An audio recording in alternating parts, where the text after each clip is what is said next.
Okay, step 5, prepaid cards and 9 things you need to know about prepaid cards. Once again, another video. So that's the first thing you're gonna do. Watch this video. David didn't like carrying cash around after payday. He wanted a different way to pay for things, but he didn't want a bank account or credit card. So David decided that a prepaid debit card would solve the problem. He could load money on the card and use the card to buy things. David found a bunch of prepaid cards at the store. He chose the card recommended by his favorite singer. He loaded $200 on the card and went shopping. But when David checked his balance a few weeks later, he got a surprise. He didn't know he paid $10 to activate the card, $12 a month to maintain it, $3 every time he bought something, $6 to check his balance, $3 to get cash from an ATM, $4 to get his statement in the mail, $2 to talk to a customer service agent, and $3 to reload the card. David loaded $200 on the card, but got to spend only $157. So David did some research and found a prepaid card with lower fees. He got rid of the first card and switched to the new one. He's much happier now.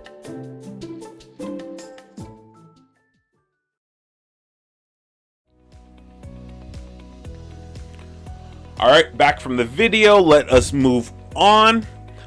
After watching that video, we are now going to read this article. Again, we're going to read this together in order to complete the chart and the questions in the student activity packet, which I should have by this point already passed out to you.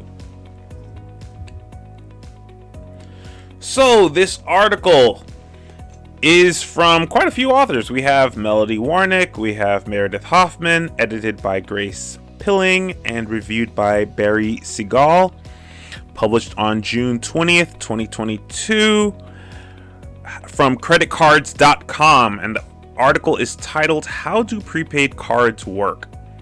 There are a variety of credit cards with different features, but essentially you load the card upfront with money and you don't need a bank account to get one. This was published on June 20th, 2022. Summary: you won't build up your vocabulary word credit history with these cards, and you have to watch out for fees, but they do offer consumer protections. The content on this page is accurate as of the posting date. However, some of their partner offers may have expired. Please review their list of best credit cards or use their card match tool to find cards matched to your needs. Thinking about picking up a reloadable prepaid card? There are more than a dozen types on the market now, and plenty of variations that can make them a wonderful or terrible financial choice. Here's what you need to know about general prepaid cards: how they work, when to use them, and how to get one. What is a prepaid debit card? Prepaid cards look like credit cards and spend like credit cards, but there's no credit behind them. They are technically debit cards. When you use them, you're spending your own money, not the bank's, which means you won't pay interest on a prepaid card as you might with a credit card. Since prepaid cards are associated with major card networks, Visa, MasterCard, American Express, and Discover, they can be used anywhere debit cards can, to buy groceries, fill up on gas, and even pay bills online.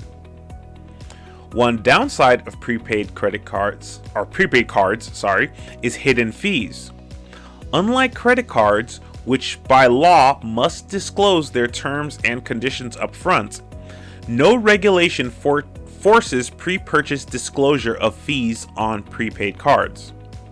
According to the Consumer Financial Protection Bureau, some of the common fees associated with prepaid cards include monthly fees, transaction fees, inactivity fees, and even fees for paying bills.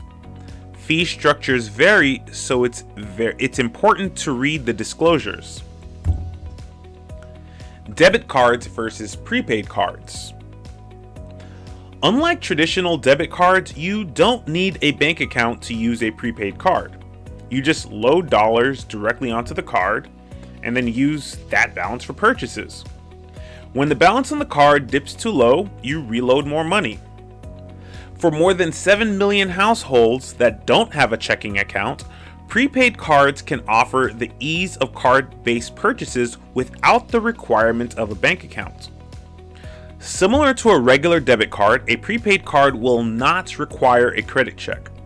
On the flip side, it also won't help you build credit since spending on prepaid cards and debit cards is not tracked by credit bureaus.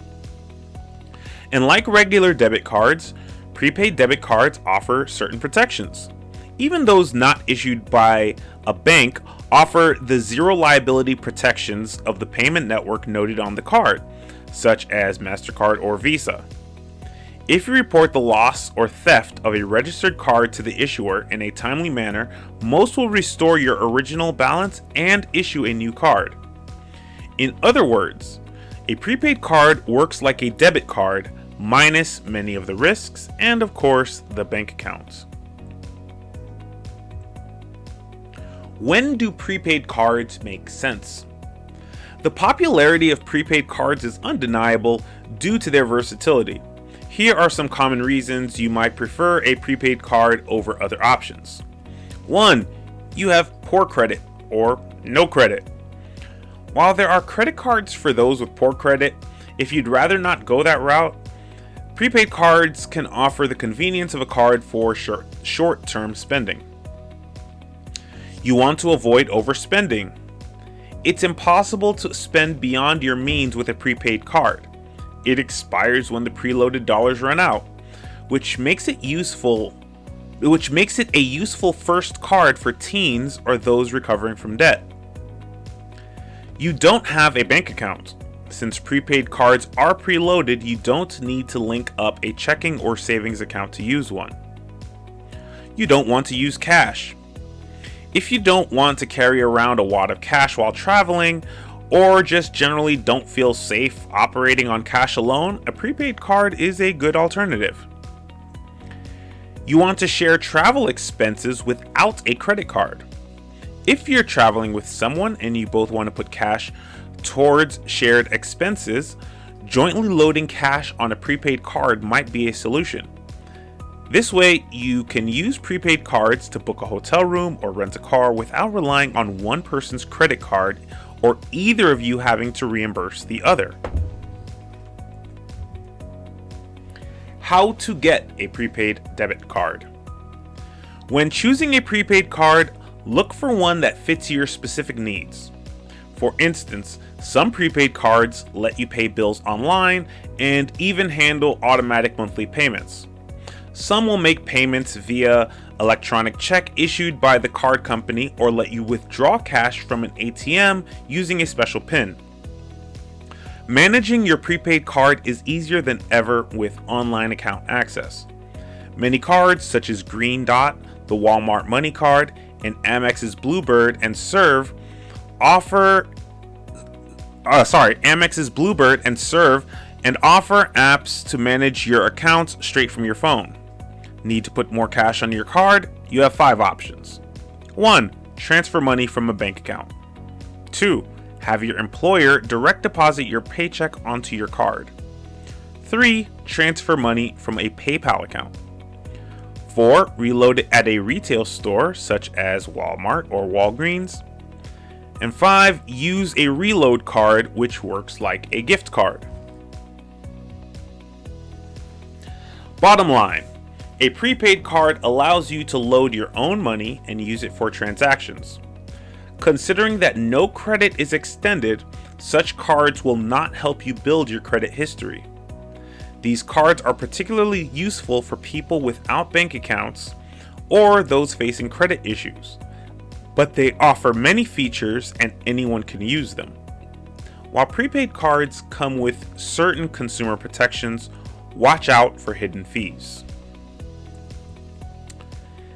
That's the end of that article. So step 6 is to research person-to-person payments. You're going to follow the directions in this worksheet to complete this activity, and that worksheet should be in your packet. So, research person-to-person payments. You should be looking at this in front of you, or you'll see this in the classroom. According to NerdWallet, peer-to-peer payment systems, also known as P2p payments or money transfer apps, allow users to send one another money from their mobile devices through a linked bank account or card. They make splitting bills with friends and family painless. Complete this activity to learn more about P2p payments. Part 1. How does P2P work? Read the How Peer-to-Peer Payments Work section of this Discover article and answer the questions that follow. The questions are going to be: number 1, how do you set up a P2P payment account? Number 2, how do you find a user to send them funds using P2P? 3, the day they go on sale, Beth forgets her money to buy season tickets to the high school basketball games. Randall has extra cash in his wallet and pays for her ticket. How is P2P useful for Beth in this scenario? So here we are. This is the Discover article from Discover Bank, posted on February 11th, 2022, titled, What are Peer-to-Peer Payments? Peer-to-peer payments, or P2P payments, are transactions that can be used for anything from splitting a dinner bill between friends to paying your rent.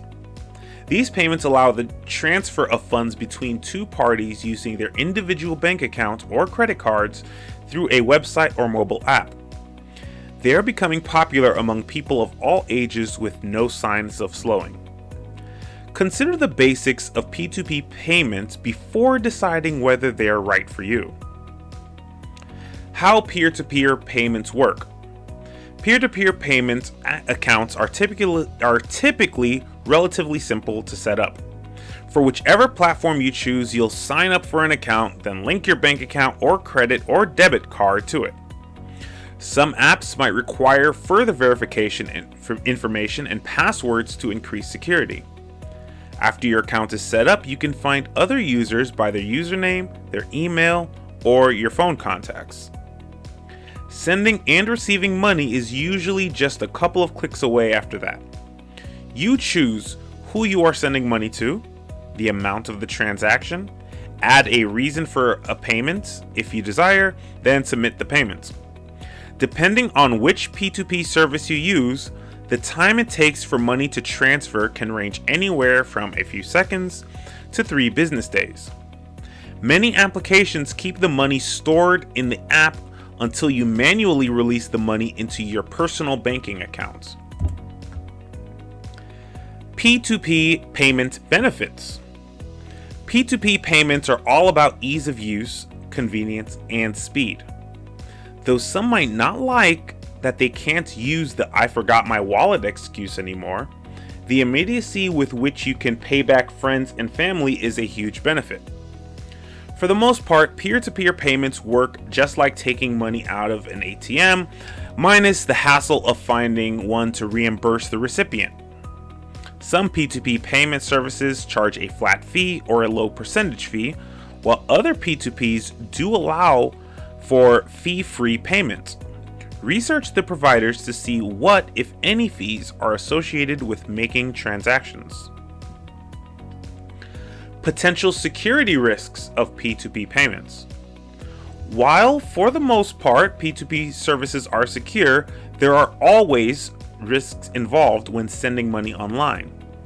Whether you accidentally send money to the wrong user, or you risk becoming the victim of a scam or data breach, issues can arise.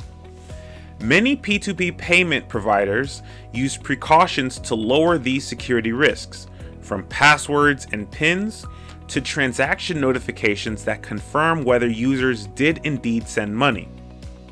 To lower the risk of being victimized by fraudsters, only conduct transactions with people you know. Read up on the type of fraud monitoring your P2P payment system uses and research the quality of the company's customer support network. The risks that come with using a P2P payment app are things to be mindful of. But if you take the proper precautions, they shouldn't necessarily stop you from using this fast-growing and easy way to pay. Legal disclaimer: this site is for educational purposes and is not a substitute for professional advice. The material on this site is not intended to provide legal investment or financial advice and does not indicate the availability of any Discover product or service. It does not guarantee that Discover offers or endorses a product or service. For specific advice about your unique circumstances, you may wish to consult a qualified professional. Part 2 of that worksheet. So now that we've read that article, you can also read it for yourself. Now that we've read that article, the second part is to answer this question: what companies provide P2P payment apps? You're going to use this Magnify Money website to learn a bit more about which companies offer a P2P service and key details you should understand about their services. So the question is, number 4, for each P2P app reviewed in this article, place a check mark on the chart for your familiarity for their service. Whether you've used it, you know someone who uses it, you've heard of it before, or whether you've never heard of it. So we're going to go through all of those right now. This comes from magnifymoney.com, and the article is titled Top Apps for P2P Payments, written by Tracy Scott and updated on Wednesday, September 15th, 2019. There's an editorial note here that states the content of this article is based on the author's opinions and recommendations alone and is not intended to be a source of investment advice. It may not have been reviewed, commissioned, or otherwise endorsed by any of Magnify Money's network partners or the investment company. The spread of peer-to-peer P2P payment apps means that sending money to friends and loved ones has never been easier. A few taps on your mobile device can ease the awkwardness that accompany dividing bills and paying people the money you owe them. P2P payment apps allow quick and easy payment of rent charges, restaurant bills, and travel expenses. They can replace pocket money and trips to the ATM. Collecting money for your coworker's birthday? Use a P2P app to request and gather funds for a special gift. Just so long as you know the party to whom you're sending money, P2P apps are a handy addition to your financial management toolkit. Here, you can take some time. I'm not going to read out this entire chart. You can pause this, or you can see the article for yourself. The link is there at the bottom. Digital P2P provider adoption by generation. For the most part, you could see how PayPal is used a lot more by older millennials, along with bank and Venmo. And the younger group seems to be more using the other apps like Google Wallet, Square Cash, Zelle, Pop Money, and Snap Cash.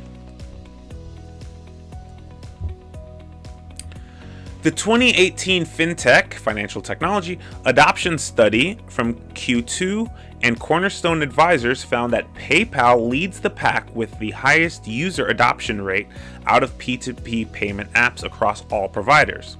However, the study also showed that while consumers may prefer PayPal, the P2P transaction volumes remain highest on services offered by financial institutions, as shown in the chart below, which shows that the bank does have more P2P transactions than PayPal, but PayPal has more transactions than Zelle, Venmo, Square Cash, Google Wallet, Pop Money, and Snap Cash. Whether you opt to send, receive, or request money using your bank or credit union's P2P app, or one from a fintech startup like Venmo or Square, you'll probably end up using it frequently. Market research company eMarketer estimated in a 2018 report that nearly 130 million US mobile phone owners will use P2P apps at least monthly by 2022. Let's take a closer look at some of the most popular apps on the market today and how they make the task of sending and receiving payments less complicated. This is the part for your worksheet. Pay attention. The top apps for P2p payments. We like all of the P2p payment apps listed in the Q2 and Cornerstone Advisors tables cited above, as well as Apple Pay, which is a late entry to the space but is seeing growing adoption due to the market penetration of Apple mobile devices. Snapcash was seen as too small a player for our listing here, or for their listing there. Note that Google Wallet was rebranded as Google Pay in 2018. Here's a look at their picks, including a side-by-side comparison of who you can pay and fees the apps may charge for sending money or cashing out your balance. That chart, you can see it for yourself on the website. It's a bit too big to fit here, so we're just going to go to the descriptions. PayPal. PayPal allows you to send money to family and friends for free from a linked bank account or your PayPal account balance. PayPal charges a fee equal to 2.9% of the transaction value when you fund your money transfer with a credit or debit card. Recipients must have a PayPal account, and they can quickly receive the money using the currency of choice. Many online merchants and brick-and-mortar stores accept PayPal P2p payments. PayPal also offers P2p users a handy tool that creates your very own custom URL, which lets other PayPal P2p users, friends and family, or even clients pay money directly to your PayPal account. Just share the URL with them, and it makes it simple to collect money online, split a bill, or get paid by clients. Venmo. Venmo permits payments between family and friends and allows users to make purchases at selected merchants online. There's no charge when you send money from your linked bank account, debit card, or Venmo balance. Recipients can leave the funds in their Venmo account or transfer them to their bank. Google Pay. For use with Android devices, users can send or request money via Gmail in the Google Pay app or via Android messages. Similar to other P2P apps, Google Pay allows you to link your debit card or bank account. Recipients without a Google Pay account must claim the funds within 14 days or the funds will be returned to the sender. Numerous online and in-store businesses also accept Google Pay payments. Apple Pay Cash. Only available for use on Apple devices, Apple Pay Cash uses your Apple Cash balance or linked debit card to send payments.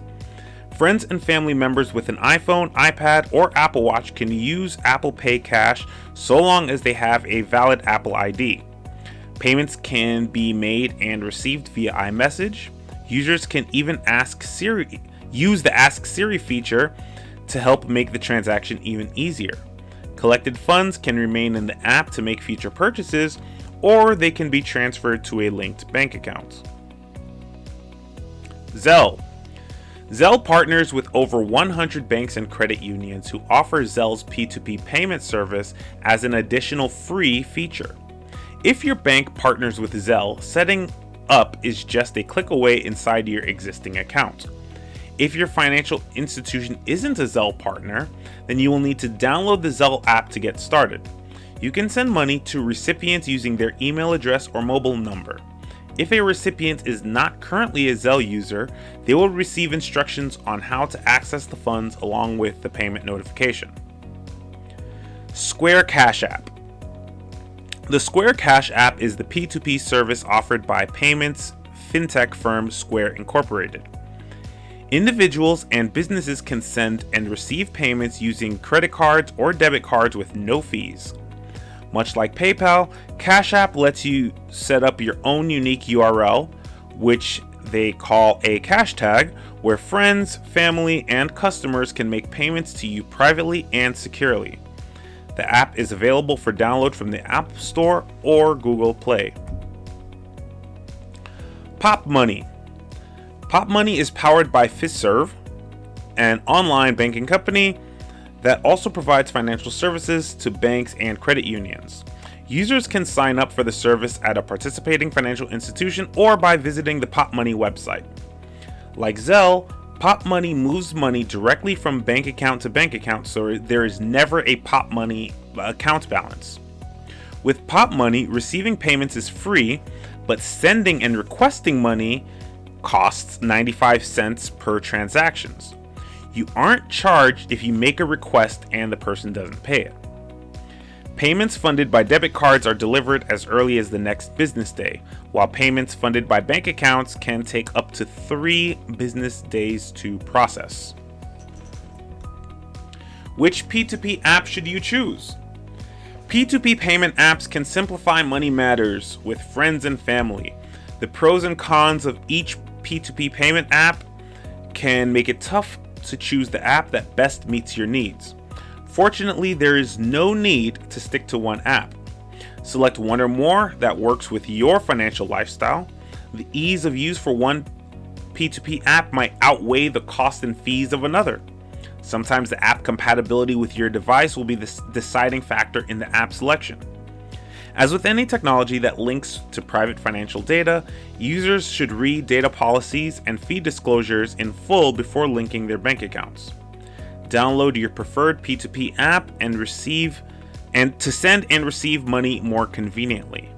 The fees mentioned in this article are accurate as of September 25th, 2019. Part 3, research on your own. Use the resources in the article, the same article I just finished reading, so you can just rewind back if you missed a point, to select 3 apps you want to research in more detail. Then conduct your own research to access additional resources and fill out the table for each app. While doing your research, think about the following questions. Does the tool work with specific bank accounts or banks and/or accounts only? Or can you use it regardless of your bank? Who am I allowed to send money to? Is there a fee for my transactions?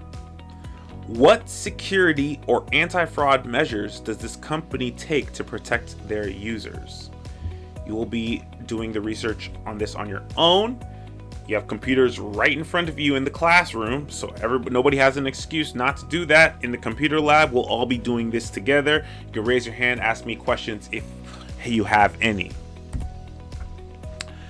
Part 4, you're going to be answering these questions. There shouldn't be right or wrong answers because it's literally titled, What Do You Think? Number 5, which of the apps you researched would you use and why? Number 6, you're going to compare your answer to number 5 with someone else. Which app did they choose and why? Number 7, what top 3 criteria would you recommend someone use to evaluate an app they are thinking of using? Explain your reasoning. And number 8, why do you think P2P apps have become so popular? And finally, after all of those videos, we are at step 7, the end of the lesson. So at the end of the lesson, I will, after you've now finished watching all the YouTube videos, you're going to finish that packet. That packet will be turned in for a grade, and then we'll move on to the next lesson. I'll be there in the classroom. If you have any questions, be sure to raise your hand. There are no such things as stupid questions. Don't feel embarrassed. Even if you feel like you need to whisper the question in my ear, just ask the question. Make sure you ask so we all get and understand what we're doing here before we move on to the next topic. That's it, and I will see you next topic. Bye.